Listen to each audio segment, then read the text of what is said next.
Hello and welcome, Vijay Srinivas. Along with me is my colleague Rachel Chitra. We're joined by a very special guest, is bureaucrat turned techie, Mr. Kannan Gopinathan. So thank you very much for your time. I want to give a brief introduction of our guest today. I think Mr. Gopinathan became quite popular after his protest against the, con- the Citizenship Amendment Act and the abrogation of Article 370 in Jammu and Kashmir. But not many are aware that the electrical engineer is also a graduate from the one of India's elite institutions, BITS Pilani, and is now a programmer. So, having learned coding from scratch, Kannan is using polyglot abilities to help the world decipher what's happening in China, Russia, Indonesia, Niger, and other parts of the world. His website, Flinfo, is now the go to platform for the world's embassies, brokerage houses, and hedge funds to understand the pulse of any nation. Thank you very much for taking your time out and joining us on the Federal, sir. Let me begin with you. Why Flinfo and what intrigued you to start something like this? I think it was around the this Galvin Valley incident around COVID. I was hyperactive with all the CA and RC movement and traveling around, and then COVID came, and we were sitting at home, and then suddenly we all got this news that the Chinese are inside Indian territory. In fact, I was talking with my college roommate and saying that why they are here. He was also like, yeah, we know very little about them. They are our largest neighbor, so very much so very powerful, and still we don't know anything. And in fact, he was asking like, if I ask you to point where Beijing is on Chinese map, will you be able to do that, right? And I was like, maybe not. And here, like, I've cleared UPSC, being in the bureaucracy and all that, and still we have very little exposure to. Either we see them as an adversary or an enemy or a competitor or a corporate or whatever we want to see them. But the fact is they are our largest neighbor and extremely powerful one at that. And we know very little about China. Right? And laughingly, I said, maybe it is time to learn Mandarin. He said, it's not possible. He was in US for a long time and he had said learning Mandarin is difficult. So I took it as a challenge, started learning Mandarin, started going to all these Chinese websites and see essentially to understand where there any like leading indicators, were there any discussions on their changes in border posturing, were they moving from a defensive to an offensive, were there any kind of an op-ed or an academic discussion happening around this, right? So in fact there were, to my surprise, I found there were in like a couple of years back only this forward posturing as a defense posture, moving away from one dynasty's posture to the other dynasty. All these were being discussed in the media also there. So that is how it started. And then what I understood, I was opening up all these after learning Mandarin a little bit, where I could read the Mandarin websites. I was opening all these websites and trying to search for Hindu or Bianjing or like a border or something, stuff like that. Then I thought this could all be automated. Even though I'm not a computer programmer per se, mine is semiconductor background, VLSI background. So, but yeah, so this all could be scripted, this automated in a pretty easy way. So that's from where the automation started. It was just initially to go to these websites, and each of their websites is difficult to scrape. So initially it was like a cat and mouse kind of a thing that you go after and try to find out the scrape and then put it out. Then translate. How do you translate, right? So initially I was just putting out the Chinese over here, just so that it is accessible. Then the translation part came. So we started fine tuning some models, translation models on our own, and then started putting that out.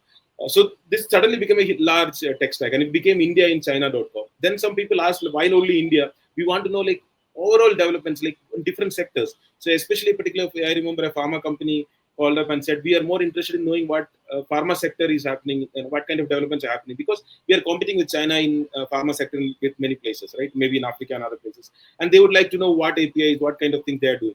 So then we thought, okay, move away from India, just read everything on China. So that became whatchinareads.com. So that was the main website, and that got a lot of traffic also initially. Then Russia-Ukraine war started, and we had one European customer who was more interested in the Russian version of wanted to understand what is happening, what is being read. So many times we feel that these media are extremely censored. They are, right? It is censored. It is very controlled. But at the same time, they are very choreographed, right? And if you are able to understand the choreography, you can actually guess the next move. It's in the sense, let's say I want to take action against Tesla. Okay, now I cannot simply come tomorrow and then take ban Tesla from China. I cannot do that. For that, what I will have to do, I'll have to first create demand. How do I create demand? I will start writing newspaper articles, or maybe all accidents where Tesla is actually involved in, there would be a headline: Tesla in another accident, Tesla in an accident, Tesla in an accident. And then you suddenly start seeing for a month, Tesla accident, Tesla accident, Tesla accident. This is all that you see, right? So this becomes now a public issue. Then what you would want your policy makers to write editorials, open eds and stuff like that.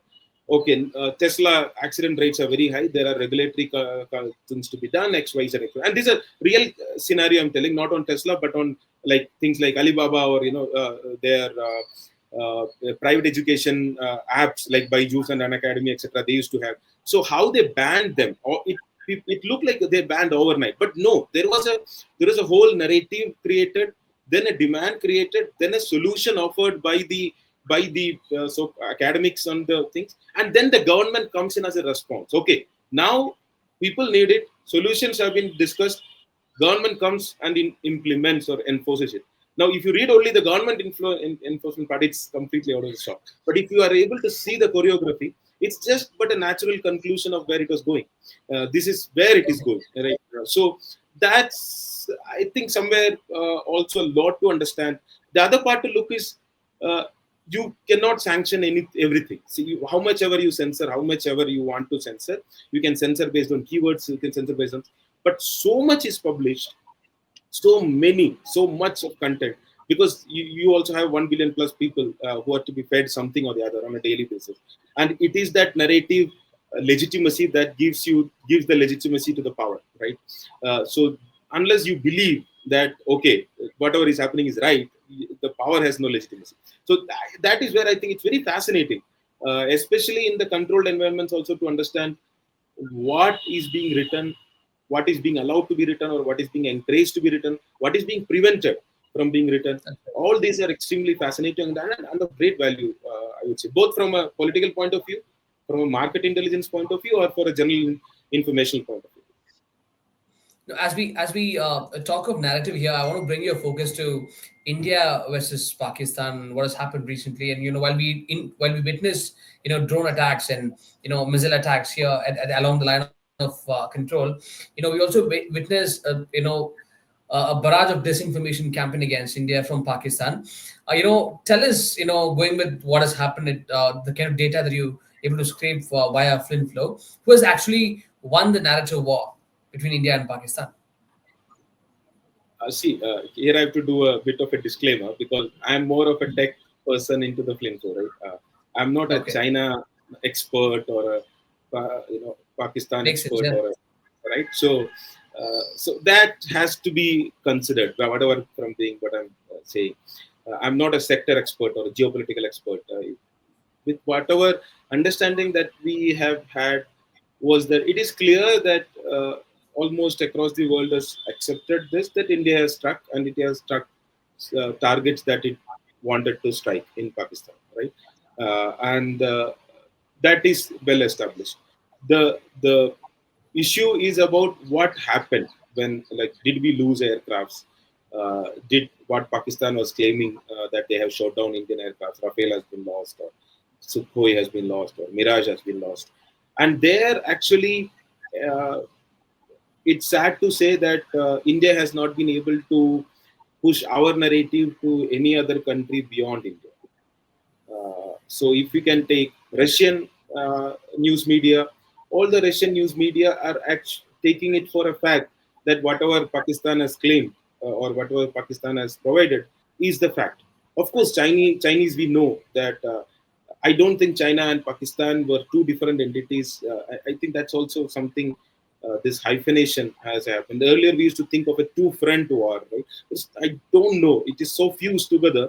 This two-front or one-front, because at least on a tech, it is pretty, like, from whatever is going on, it's pretty clear that the tech part of intelligence is being shared, right? And in many ways. And so when even before we are airborne, the information is there that, okay, from here so and so with such and such weaponry is there. So that way, Chinese media has of course taken completely Pakistani side.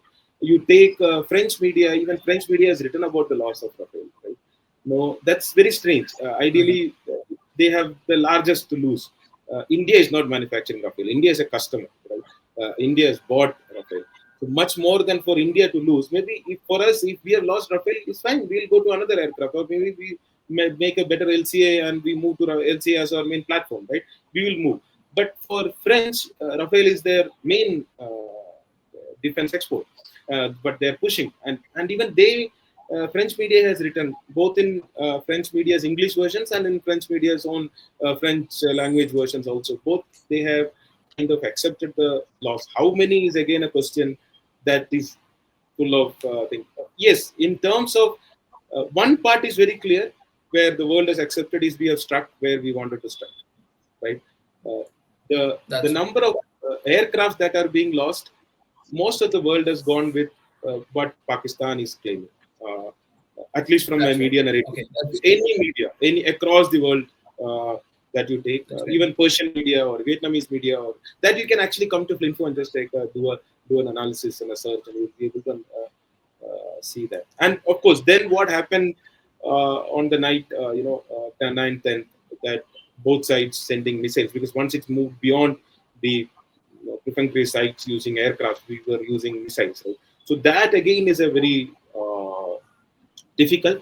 Some countries have started taking two sides view, both sides equally damaged view. But I think at least there, India was able to, in a little better way, present the damages of the satellite images, etc., that were there out there.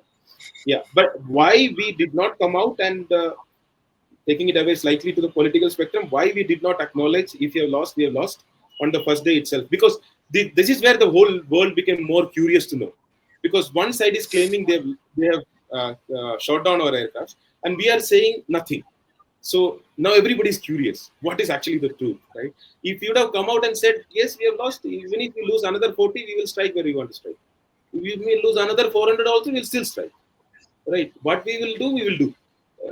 Of That's course, right. it's a war. There will be losses, right? There will be losses, and Indian population are not kids. We don't have to be mollycodded that nothing has been lost. Don't worry. No, if there is, we are mature. We know that if there is a war, there will be loss. We are ready to accept the loss. There will be loss. Fine, fair enough. But be honest with us, right? Don't treat us as kids. We are mature adult citizens. Tell that okay, these are our losses, and even if 400, we would go ahead and fight. That's it. So I think there we lost by not coming out and being transparent about what has happened on that night. Uh, there I felt a lot of narrative advantages gone to Pakistan. And of course, China has been tremendously marketing on top of that with their Chengdu. And of course, they are now pushing J33, 35 also to Pakistan. So, can you, since you mentioned Chengdu, what do they feel like? What is the fanfare around the military equipment? Is China now what is the Chinese media saying about Chinese military equipment? And then, like, what is Russia, which is our top military buyer? What are they? What is the Russian media saying about our performance? I wouldn't say Russian media saying about our performance or stuff like that. Definitely, Russian media has also acknowledged like kind of gone. Uh, Most of their media has gone with whatever the Pakistani narrative has been with respect to the aircraft losses. Right, Mm. the numbers are again jumbled up, whether it is 3, 2, 1 Sukhoi or one Big Okay. 29. Like those have been because essentially the analysis are based on the debris, right? Both aircraft, like both sides, did not cross the border, so the debris has fallen in each other's within the territory of the same only. So whatever videos have come out, and on the base of those analysis, only most of it has been. So, but yeah, from a narrative point of view, Russian media has also it has not been at least on the aircraft losses part, right? It's very clear that they have gone taken the side of Pakistan. China, yes, for them it's like second deep seek kind of a thing.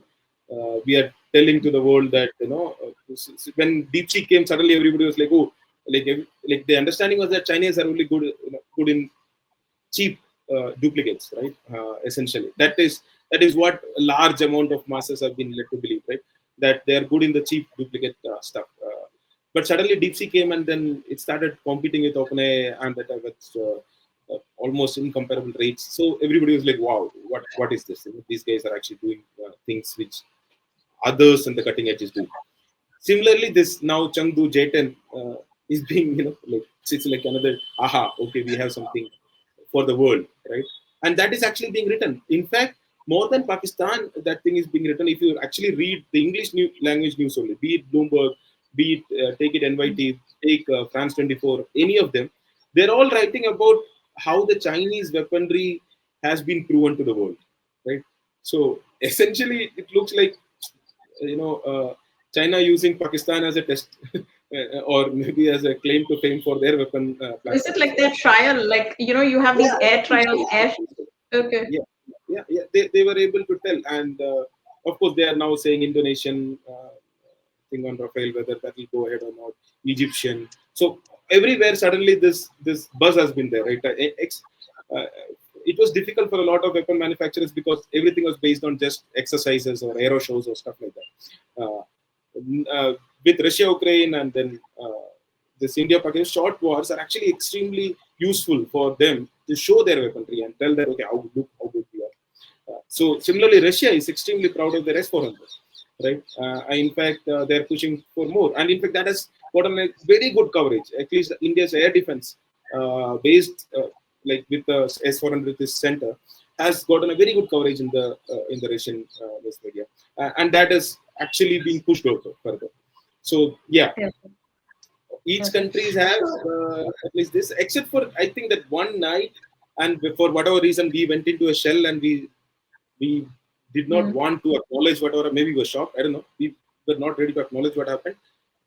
That 2-3 days we lost that across the world. Other than that, I think most of the countries have done both sides, which is again I wouldn't consider it good for India, right? This hyphenation and equal kind of a thing with Pakistan is something that we had outgrown, right?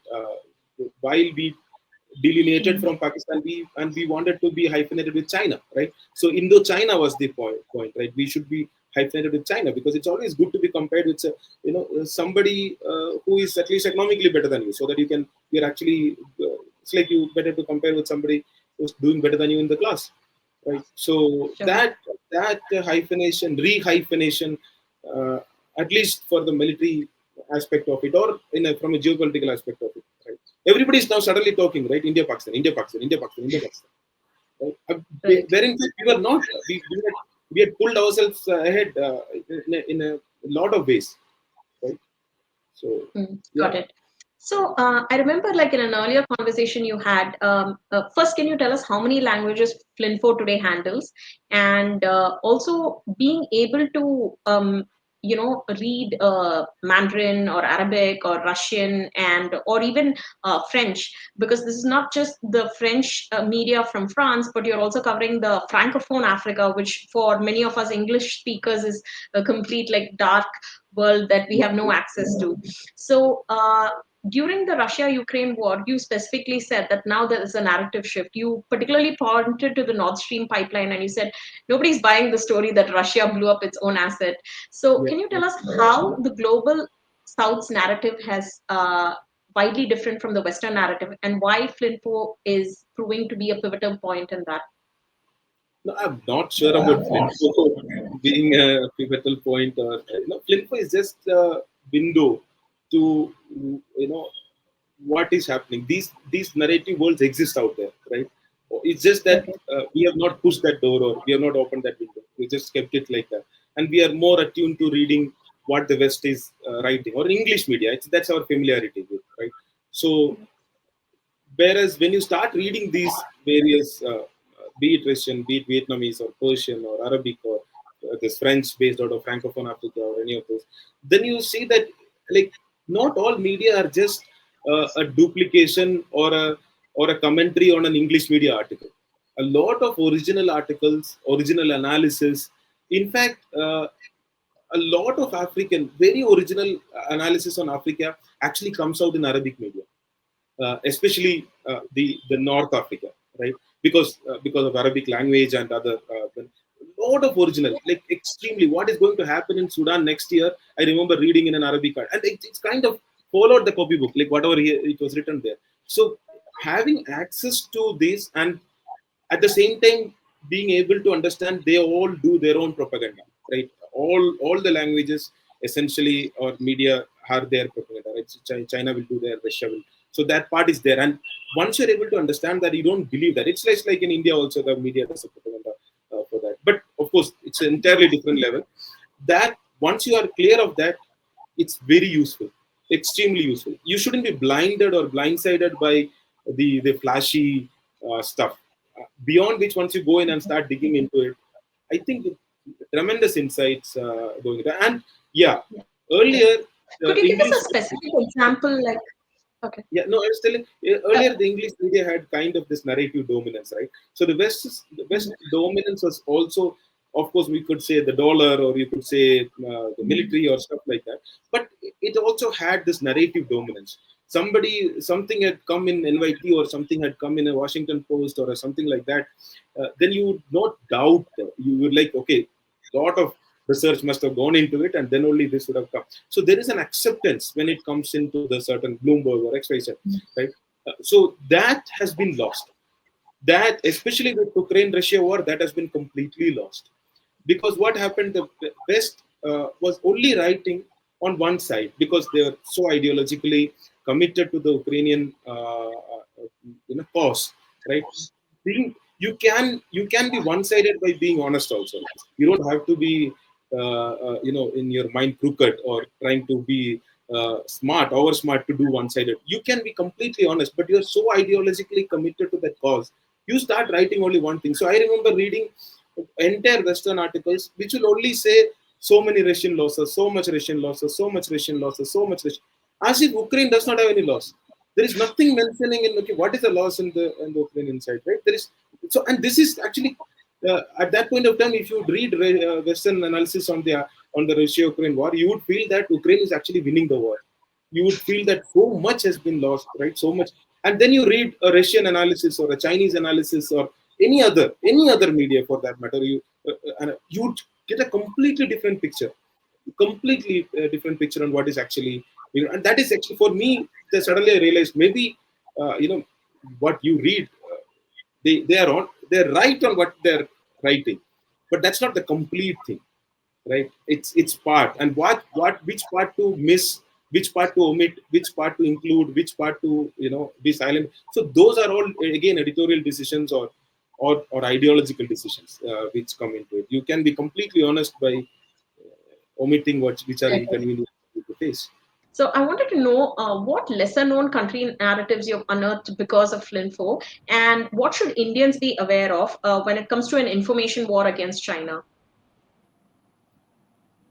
Okay.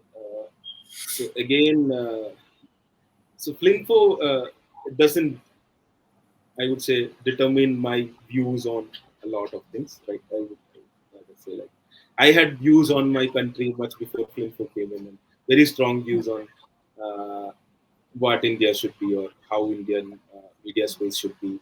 And in fact, my resignation on the aspect was also partly to do with a highly muted, or I would say a propagandish kind of a coverage, and completely being devoid of truth on what happened after abrogation of 370, or changes that happened in Kashmir. Right?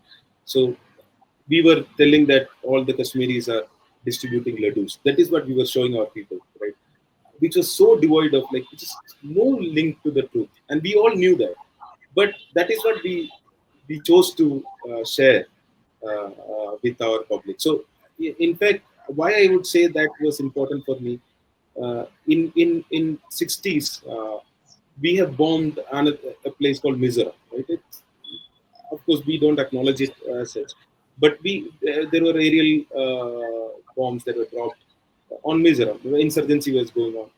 I don't think the rest of the country knew it for around 20 years or maybe 30 years. There was only one article or something which a friend line did, or which happened on, okay, what happened in Mizoram. So if something, government is taking some action on our own citizens, they are, of course, they are not accepting it, but we consider them to be our own citizens. Right? So when we consider people to be our own citizens, we have to have the same yardstick that we have for us to somebody else, right? And for 20 years, we don't know what happened. I remember when I went as DC, I started realizing, okay, there were things that I didn't know about my country, despite studying all the UPSC and stuff and all that. I went there, I served for 3 years. I was DC also of ISOL. And then suddenly I realized a lot of things happened here, which I didn't know. Maybe media should have told me. I should have known what is happening in the country. Because without information, I won't have an analysis. Without analysis, how will I decide? Right? So information is precursor to my thought, and my thought is a precursor to my decision. Be it of voting, not voting, maybe convincing 10 more people that this is right or wrong or any of that. Even to do that, first thing is I need the right information. I need to have the factual reporting. Of course, you can have your opinion, which is, you may say that it is warranted. This is a complete insurgency. Without this could have been fine. But at least I should know what happened, right? So Indian media is not there as a tool for information war against China or Pakistan, or I don't see it like that. Indian media is primarily to provide truthful information to Indians, right? If at all there is another, it is to hold their governments accountable, right? Then comes everything else, right? So I would see it this way: first is to be truthful to your own people. That's the whole part. Second is, if at all something more you want to do, then hold the governments accountable, whoever is in power, right? Be critical of that, whoever is in power. Of course, then after that you can think of what as an information media, uh, etc. That what should be done with respect to China.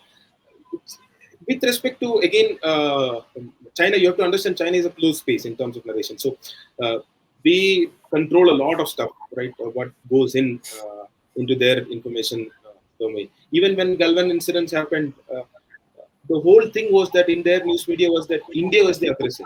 That they were telling India is the one who attacked China or something. That is what they were writing.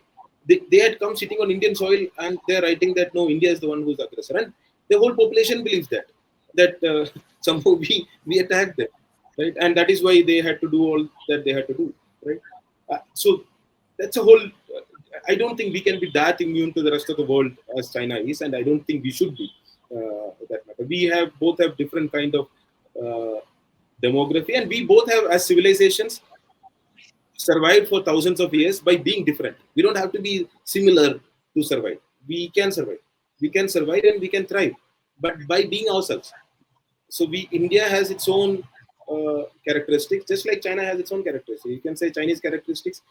Similarly, we'll have our characteristics. So Indian characteristics is the way being truthful to our own people, I think, should be the first thing on that